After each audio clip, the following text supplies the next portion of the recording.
இன்று யோகினி ஏகாதசி. ஆஷாட மாதத்தின் கிருஷ்ண பட்சத்தின் 11வது நாளில் வருகிறது இந்த ஏகாதசி. இந்த ஏகாதசி விரதத்தை பற்றி நாம் தெரிந்து கொள்வோம்.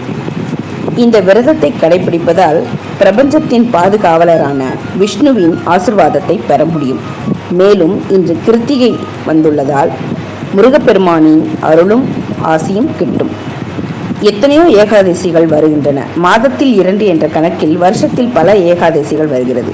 ஆனால் இந்த யோகினி ஏகாதசி இந்து மதத்தில் மிகவும் முக்கியத்துவத்தை பெறுகிறது. நம் வாழ்க்கையின் துன்பங்கள் அழிந்து சகல ஐஸ்வர்யங்களும் ஆரோக்கியமும் கிடைக்கும். எனவே இந்த விரதத்தை எல்லோரும் பின்பற்றுவோம். இந்த யோகினி ஏகாதசி விரதத்தை ஏகாதசி விரதம் முடிப்பது போல் முடிக்க வேண்டும். காலையில் எழுந்து சூரிய உதயத்திற்கு முன்னர் படையலிட்டு அதை பிரசாதமாக உண்ண வேண்டும். இவ்விரதத்தின் மகிமை என்னவென்றால், பிறப்பு இறப்பு சுழற்சியில் இருந்து விடுபடலாம். அது மட்டும் இல்லாமல் வைகுண்ட லோகம் கிடைக்கும். இறந்த பின்னர் வைகுண்ட லோகம் செல்ல பெருமானின் ஆசியும் அருளும் கிடைக்கும் என்று விஷ்ணு பகவானே யுதிஷ்டரிடம் கூறியுள்ளார்.